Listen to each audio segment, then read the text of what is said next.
प्रसन्नाङ्गरागं प्रभाकाञ्चनाङ्गं जगद्भीतिशौर्यं तुषाराद्रिधैर्यम्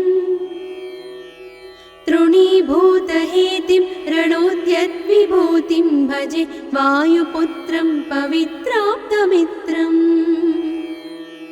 भजे पावनं भावनानित्यवासम् भजे बालभानुं प्रभाचारुभासम् भजे चन्द्रिकाकुन्दमन्दारहासम् भजे सन्ततं रामभूपालदासम् भजे लक्ष्मणप्राणरक्षातिदक्षं भजे तोषितानेकगीर्वाणपक्षम् भजे घोरसङ्ग्रामसीमाहताक्षं भजे रामनामातिसम्प्राप्तरक्षम् कृताभीलनादं क्षितिक्षिप्तपादम् घनक्रान्तभृङ्गं कटिस्थोरुजङ्घम् वियद्व्याप्तकेशं भुजाश्लेषितास्मम् जयश्रीसमेतं भजे रामदूतम् चलद्वालघातं भ्रमच्चक्रवालं कठोराट्टहासं प्रभिन्नाब्जजाण्डम् महासिंहनादाद्विशीर्णत्रिलोकं भजे आञ्जनेयं प्रभुं वज्रकायम् रणे भीषणे मेघनादे सनादे सरोषे समारोपिते मित्रमुख्ये खगानां घनानां सुराणां च मार्गे नतं तं वहं तं हनुमन्तमीडे कनद्रत्नजम्भारिदम्भोळिधारं कनद्दन्तनिर्धूतकालोग्रदन्तम् पदाघातभीताब्धिभूताधिवासं रणक्षोणिदक्षं भजे पिङ्गळाक्षम् महाग्राहपीडा महोत्पातपीडा महारोगपीडा महातीव्रपीडा हरत्यासुते पादपद्मानुरक्तो नमस्ते कपिश्रेष्ठ रामप्रियो यः सुधा सिन्धुमुल्लङ्घ्य नाथोग्रदीप्तः सुधा चौषधीस्ता प्रगुप्तप्रभावः षडद्रोणशैलस्य सारेण सेतुं विना भूस्वयं कः समर्थः कपीन्द्रः निरातङ्कमाविश्य लङ्कां विसङ्गो भवानेव सीतातिशोकापहारी समुद्रान्तरङ्गादिरौद्रं विनिद्रम् विलङ्घ्योरुजङ्घस्तुता मर्त्यसङ्घः रमानाथ रामः क्षमानाथ रामः अशोकेन शोकं विहाय प्रहर्षम् वनान्तर्घनं जीवनं दानवानं विपाट्य प्रहर्षात् हनूमान् त्वमेव जराभारतो भूरिपीडां शरीरे निराधारणारूढगाढप्रतापे भवत्पादभक्तिं भवद्भक्तिरक्तिं कुरु श्रीहनुमत्प्रभो मे दयाळो महायोगिनो ब्रह्मरुद्रादयो वा न जानन्ति तत्त्वं निजं राघवस्य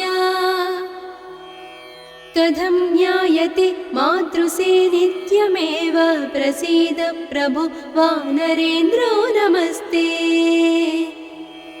नमस्ते महासत्त्ववाहाय तुभ्यम् नमस्ते महावज्रदेहाय तुभ्यम् नमस्ते परिभूतसूर्याय तुभ्यम् कृतामर्त्यकार्याय तुभ्यम्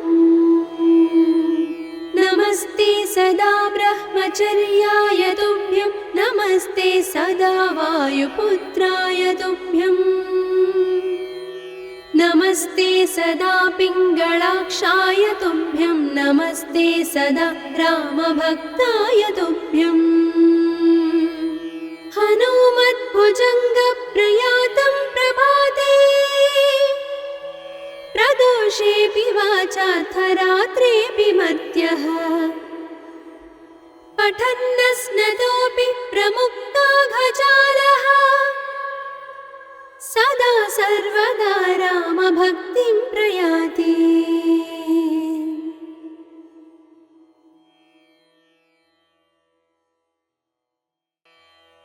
प्रसन्नाङ्गरागं प्रभाकाञ्चनाङ्गं जगद्भीतिशौर्यं तुषाराद्रिधैर्यम्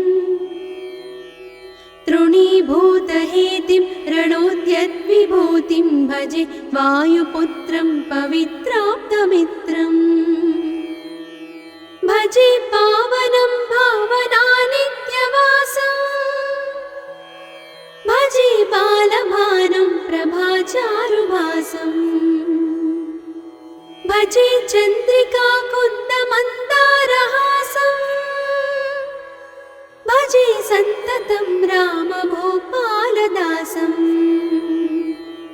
भजे लक्ष्मणप्राणरक्षातिदक्षं भजे तोषितानेकगीर्वाणपक्षम् भजे घोरसङ्ग्रामसीमाहताक्षं भजे रामनामातिसम्प्राप्तरक्षम् कृताभीलनादं क्षितिक्षिप्तपादम् घनक्रान्तभृङ्गं कटिस्थोरुजङ्घम् वियद्व्याप्तकेशं भुजाश्लेषितास्मम् जयश्रीसमेतं भजे रामदूतम् चलद्वालघातं भ्रमच्चक्रवालं कठोराट्टहासं प्रभिन्नाब्जजाण्डम् महासिंहनादाद्विशीर्णत्रिलोकं भजे आञ्जनेयं प्रभुं वज्रकायम् रणे भीषणे मेघनादे सनादे सरोषे समारोपिते मित्रमुख्ये खगानां घनानां सुराणां च मार्गे नतं तं वहं तं हनुमन्तमीडे कनद्रत्नजम्भारिदम्भोळिधारं कनद्दन्तनिर्धूतकालोग्रदन्तम् पदाघातभीताब्धिभूताधिवासं रणक्षोणिदक्षं भजे पिङ्गळाक्षम् महाग्राहपीडा महोत्पातपीडा महारोगपीडा महातीव्रपीडा हरत्यासुते पादपद्मानुरक्तो नमस्ते कपिश्रेष्ठ रामप्रियो यः सुधा सिन्धुमुल्लङ्घ्य नाथोग्रदीप्तः सुधा चौषधीस्ता प्रगुप्तप्रभावः षडद्रोणशैलस्य सारेण सेतुं विना भूस्वयं कः समर्थः कपीन्द्रः निरातङ्कमाविश्य लङ्कां विसङ्को भवानेव सीतातिशोकापहारी समुद्रान्तरङ्गादिरौद्रं विनिद्रम् विलङ्घ्योरुजङ्घस्तुता मर्त्यसङ्घः रमानाथ रामः क्षमानाथ रामः अशोकेन शोकं विहाय प्रहर्षम् वनान्तर्घनं जीवनं दानवानं विपाट्य प्रहर्षात् हनुमान् त्वमेव जराभारतो भूरिपीडां शरीरे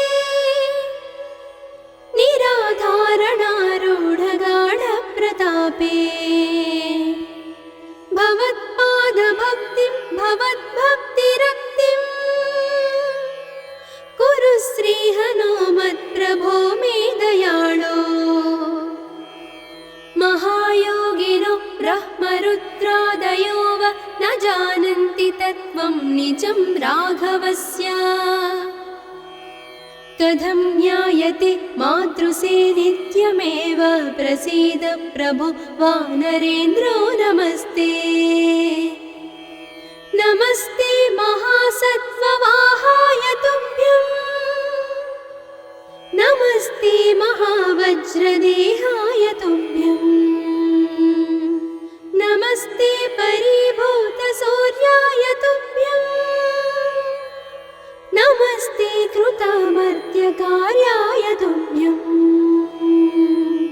नमस्ते सदा ब्रह्मचर्याय तुभ्यं नमस्ते सदा वायुपुत्राय तुभ्यं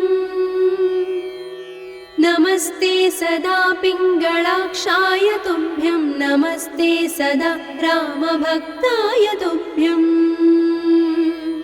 हनुमद्भुजङ्गप्रयातं प्रभाते प्रदोषेऽपि वाचार्थरात्रेऽपि मर्त्यः पठन्नस्नतोऽपि प्रमुक्ताघजालः सदा सर्वदा रामभक्तिं प्रयाति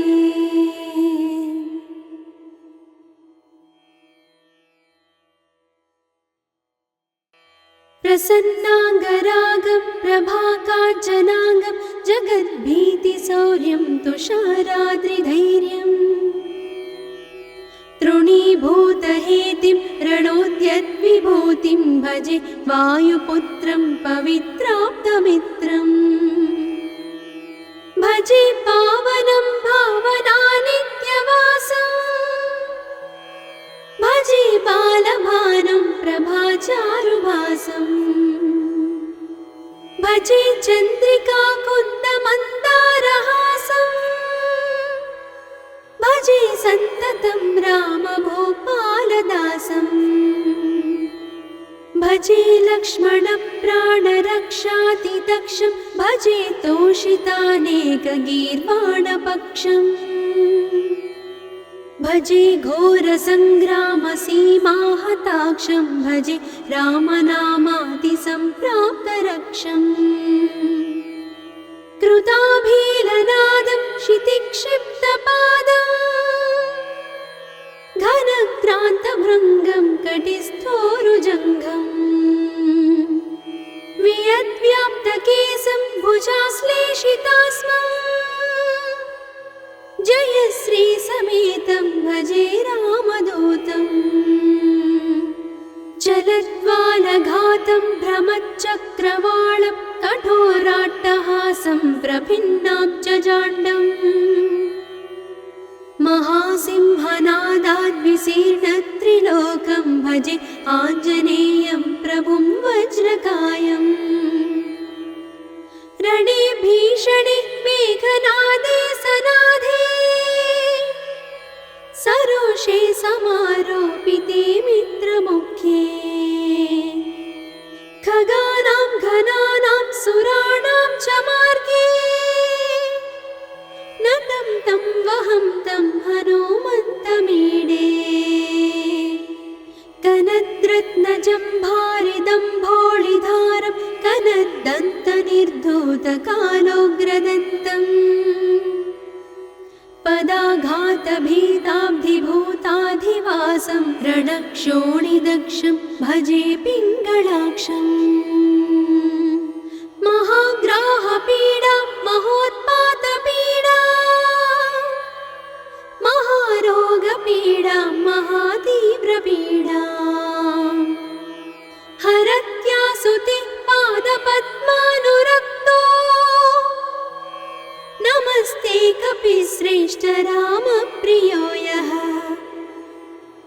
सुधा सिन्धुमुल्लङ्घ्य नाथोग्रदीप्तः सुधा चौषधीस्ता प्रगुप्तप्रभावः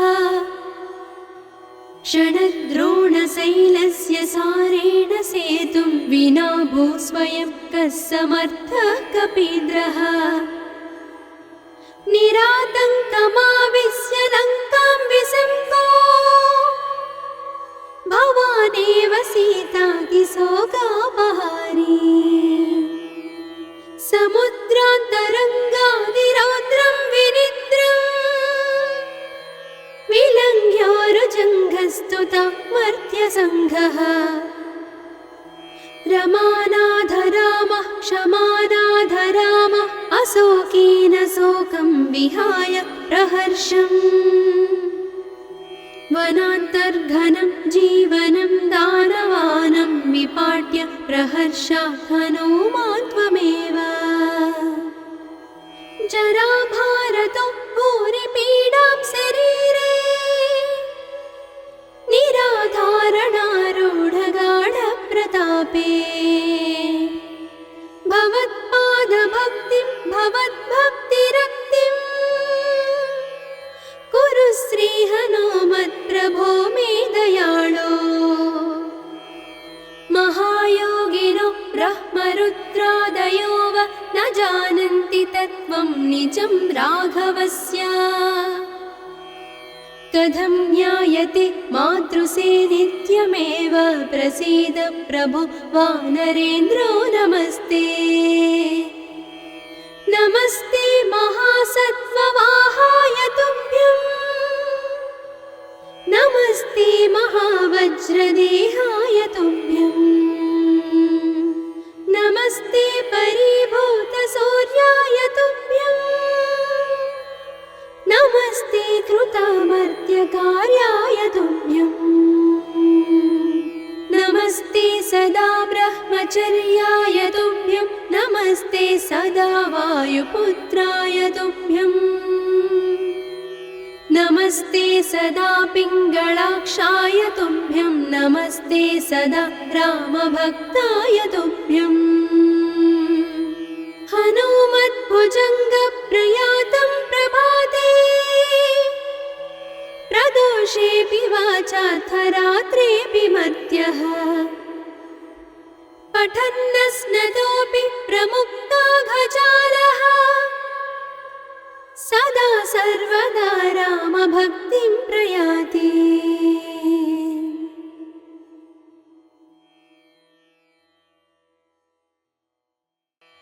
प्रसन्नाङ्गरागं प्रभाकाञ्चनाङ्गं जगद्भीतिशौर्यं तुषाराद्रिधैर्यम् तृणीभूतहेतिं रणोद्यद्विभूतिं भजे वायुपुत्रं पवित्राप्तमित्रम् भजे पावनं भावनानित्यवासं भजे बालभानुं प्रभाचारुभासं भजे चन्द्रिकाकुन्दमन्दारहासं भजे सन्ततं रामभूपालदासं भजे लक्ष्मणप्राणरक्षातिदक्षं भजे तोषितानेकगीर्वाणपक्षम्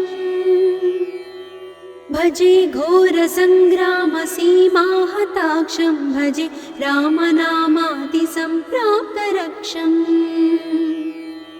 कृताभीलनादं क्षितिक्षिप्तपादं घनक्रान्तभृङ्गं कटिस्थोरुजङ्घम् वियद्व्याप्तकेशं भुजाश्लेषितास्मं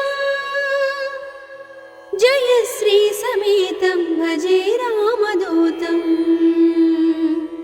चलद्वालघातं भ्रमच्चक्रवालं कठोराट्टहासं प्रभिन्नाब्जजाण्डम् महासिंहनादाद्विशीर्णत्रिलोकं भजे आञ्जनेयं प्रभुं वज्रकायम् रणे भीषणे मेघनादे सनादे सरोषे समारोपिते मित्रमुख्ये खगानां घनानां सुराणां च मार्गे नतं तं वहं तं हनुमन्तमीडे कनद्रत्नजम्भारिदम्भोळिधारं कनद्दन्तनिर्धूतकालोग्रदन्तम् पदाघातभीताब्धिभूताधिवासं रणक्षोणिदक्षं भजे पिङ्गळाक्षम् महाग्राहपीडा महोत्पातपीडा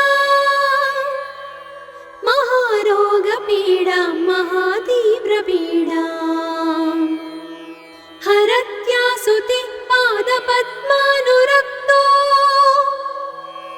नमस्ते कपिश्रेष्ठ रामप्रियो यः सुधा सिन्धुमुल्लङ्घ्य नादोग्रदीप्तः सुधा चौषधीस्ता प्रगुप्तप्रभावः षडद्रोणशैलस्य सारेण सेतुं विना भू स्वयं कः समर्थः कपीन्द्रः निरातङ्कमाविश्य लङ्कां विसङ्गो भवानेव सीतातिशोकापहारी समुद्रान्तरङ्गादिरौद्रं विनिद्रम् विलङ्घ्योरुजङ्घस्तुता मर्त्यसङ्घः रमानाथ रामः क्षमानाथ रामः अशोकेन शोकं विहाय प्रहर्षम्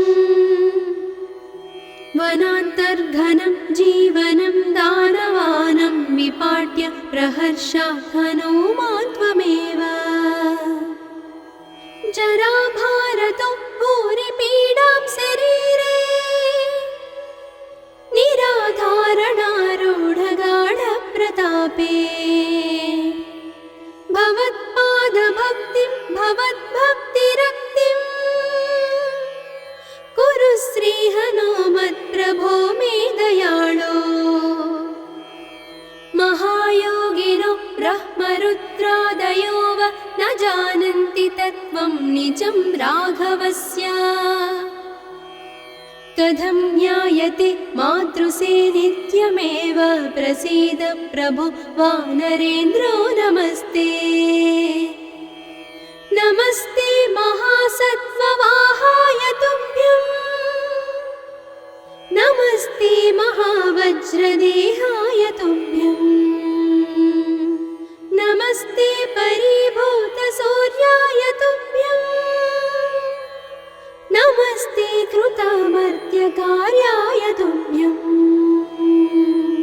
नमस्ते सदा ब्रह्मचर्याय तुभ्यं नमस्ते सदा वायुपुत्राय तुभ्यं नमस्ते सदा पिङ्गळाक्षाय तुभ्यं नमस्ते सदा रामभक्ताय तुभ्यं हनुमद्भुजङ्गप्रयातं प्रभाते प्रदोषेऽपि वाचार्थरात्रेऽपि मर्त्यः पठन्नस्नतोऽपि प्रमुक्ताघजालः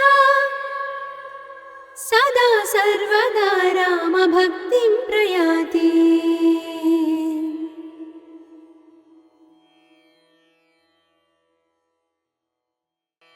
प्रसन्नाङ्गरागं प्रभाकाञ्चनाङ्गं जगद्भीतिशौर्यं तुषाराद्रिधैर्यम् तृणीभूतहेतिं रणोद्यद्विभूतिं भजे वायुपुत्रं पवित्राप्तमित्रम् भजे पावनं भावनानित्यवासं भजे बालभानुं प्रभाचारुभासं भजे चन्द्रिकाकुन्दमन्दारहासं भजे सन्ततं रामभूपालदासं भजे लक्ष्मणप्राणरक्षातिदक्षं भजे तोषितानेकगीर्वाणपक्षम् भजे घोरसङ्ग्रामसीमाहताक्षं भजे रामनामातिसम्प्राप्तरक्षम् कृताभीलनादं क्षितिक्षिप्तपादं घनक्रान्तभृङ्गं कटिस्थोरुजङ्घम् वियद्व्याप्तकेशं भुजाश्लेषितास्मम् जय श्रीसमेतं भजे रामदूतं जलद्वालघातं भ्रमच्चक्रवालं कठोराट्टहासं प्रभिन्नाब्जजाण्डम् महासिंहनादाद् विशीर्णत्रिलोकं भजे आञ्जनेयं प्रभुं वज्रकायम् रणे भीषणे मेघनादे सनादे सरोषे समारोपिते मित्रमुख्ये खगानां घनानां सुराणां च मार्गे नतं तं वहं तं हनुमन्तमीडे कनद्रत्नजम्भारिदम्भोळिधारं कनद्दन्तनिर्धूतकालोग्रदन्तम् पदाघातभीताब्धिभूताधिवासं रणक्षोणिदक्षं भजे पिङ्गळाक्षम् महाग्राहपीडा महोत्पातपीडा महारोगपीडा महातीव्रपीडा हरत्यासुते पादपद्मानुरक्तो नमस्ते कपिश्रेष्ठ रामप्रियो यः सुधा सिन्धुमुल्लङ्घ्य नाथोग्रदीप्तः सुधा चौषधीस्ता प्रगुप्तप्रभावः षडद्रोणशैलस्य सारेण सेतुं विना भूस्वयं कः समर्थः कपीन्द्रः निरातङ्कमाविश्य लङ्कां विसङ्गो भवानेव सीतातिशोकापहारी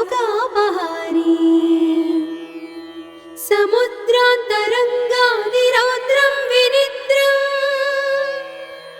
विलङ्घ्योरुजङ्घस्तुता मर्त्यसङ्घः रमानाथ रामः क्षमानाथ रामः अशोकेन शोकं विहाय प्रहर्षम् वनान्तर्घनं जीवनं दानवानं विपाट्य प्रहर्षात् हनुमान् त्वमेव जराभारतो भूरिपीडां शरीरे निराधारणारूढगाढप्रतापे भवत्पादभक्तिं भवद्भक्तिरक्तिं कुरु श्रीहनुमत्प्रभो मे दयाळो महायोगिनो ब्रह्मरुद्रादयो वा न जानन्ति तत्त्वं निजं राघवस्य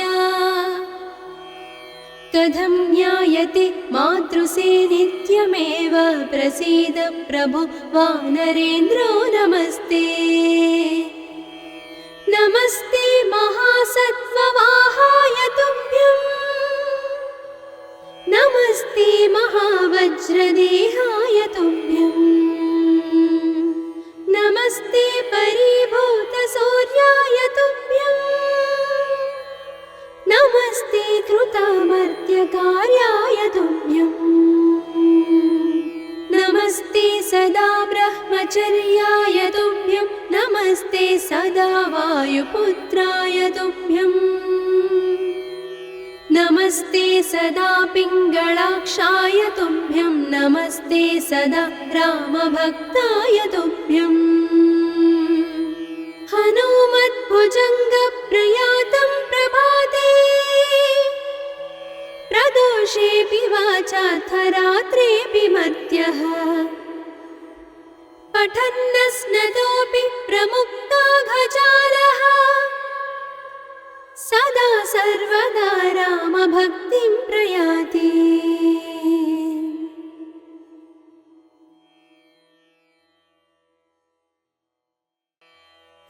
प्रसन्नाङ्गरागं प्रभाकाञ्चनाङ्गं जगद्भीतिशौर्यं तुषाराद्रिधैर्यम्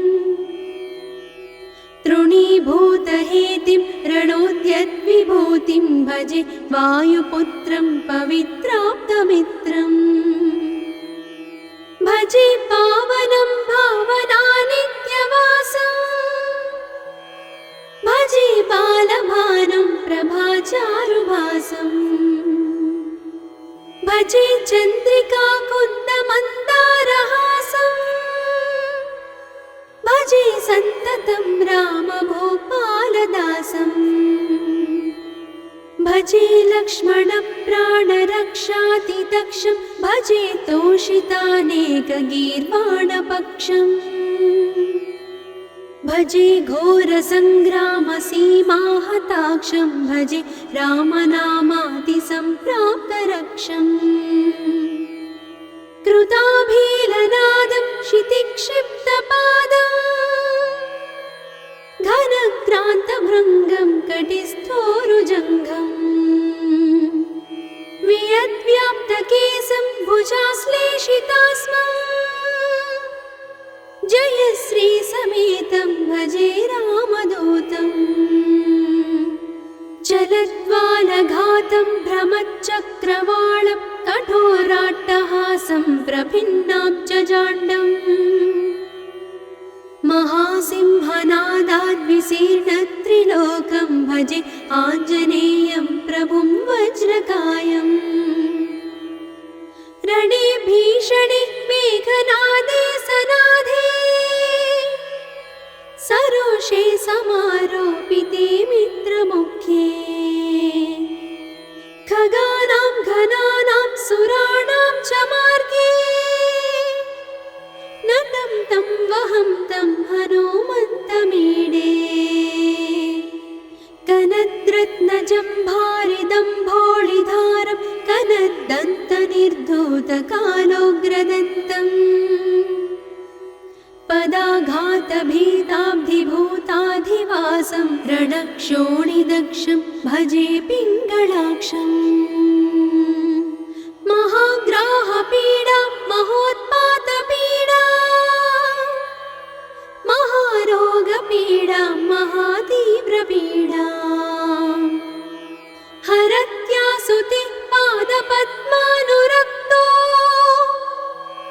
नमस्ते कपिश्रेष्ठ रामप्रियो यः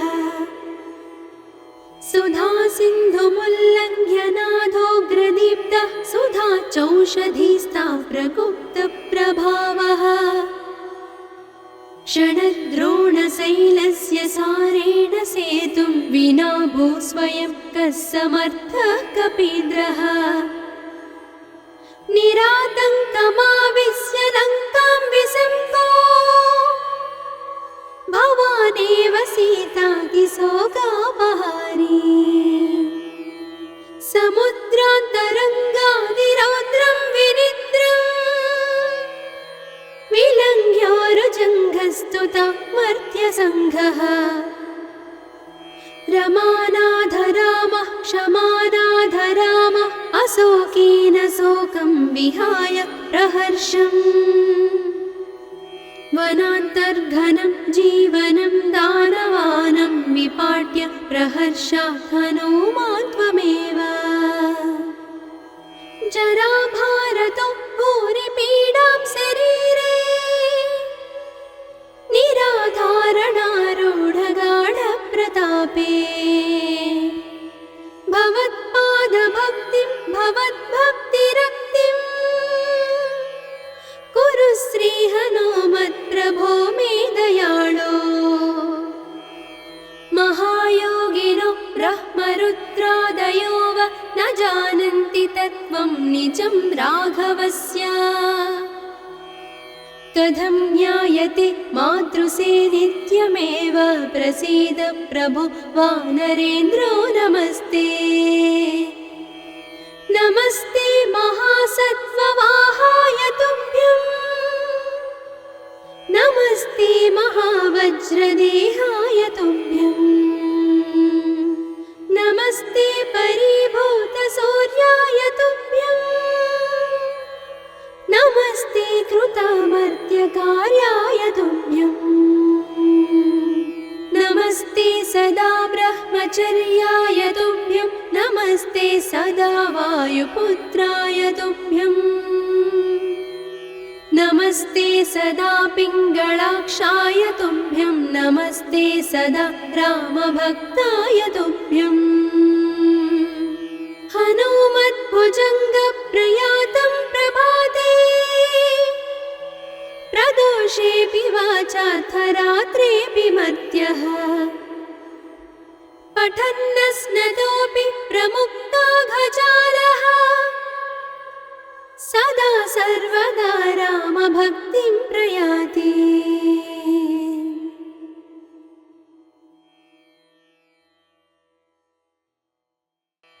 प्रसन्नाङ्गरागं प्रभाकाञ्चनाङ्गं जगद्भीतिशौर्यं तुषाराद्रिधैर्यम्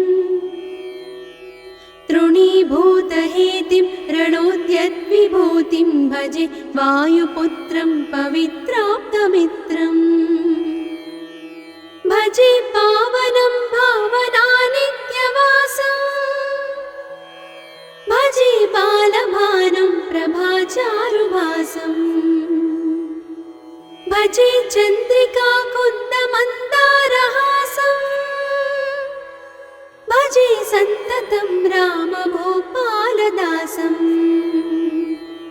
भजे लक्ष्मणप्राणरक्षातिदक्षं भजे तोषितानेकगीर्वाणपक्षम्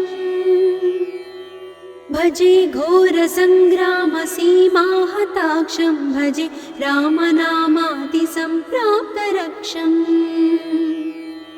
कृताभीलनादं क्षितिक्षिप्तपादम् घनक्रान्तभृङ्गं कटिस्थोरुजङ्घम्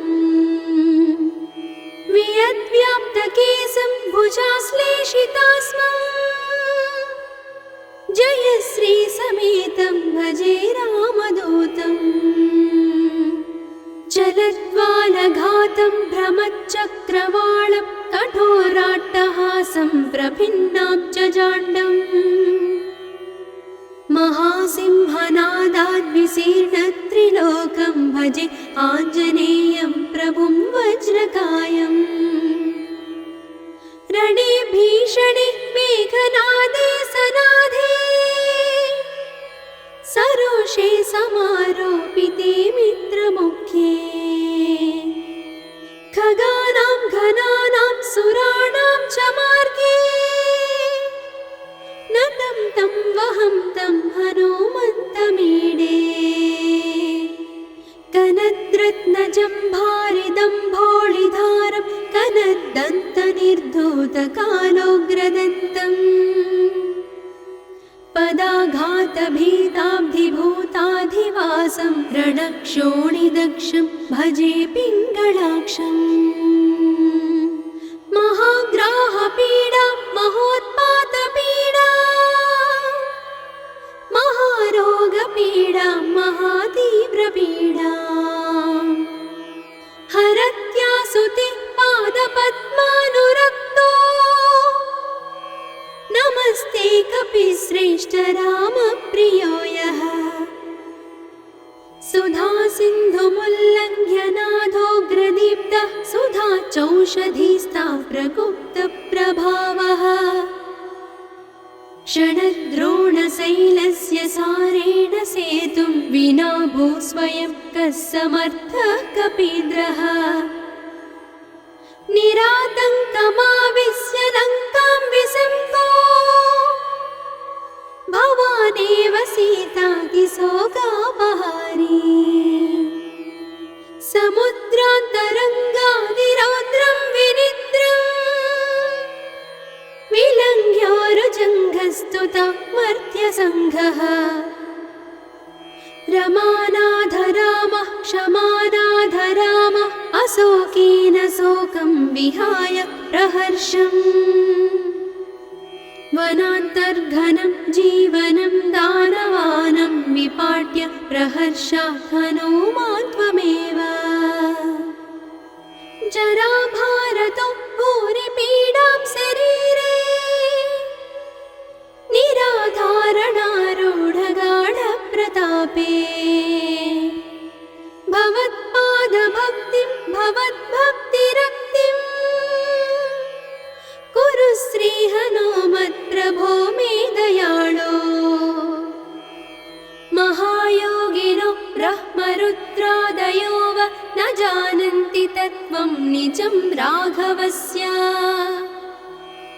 कथं ज्ञायते मातृसे नित्यमेव प्रसीद प्रभो वानरेन्द्रो नमस्ते नमस्ते महासत्त्ववाहाय तुभ्यं नमस्ते महावज्रदेहाय तुभ्यं नमस्ते परिभूतसूर्याय तुभ्यं नमस्ते कृतामर्त्यकार्याय तुभ्यं नमस्ते सदा ब्रह्मचर्याय तुभ्यं नमस्ते सदा वायुपुत्राय तुभ्यं नमस्ते सदा पिङ्गळाक्षाय तुभ्यं नमस्ते सदा रामभक्ताय तुभ्यं हनुमद्भुजङ्गप्रयातं प्रभाते प्रदोषेऽपि वाचार्थरात्रेऽपि मर्त्यः पठन्नस्नतोऽपि प्रमुक्ताघजालः सदा सर्वदा रामभक्तिं प्रयाति।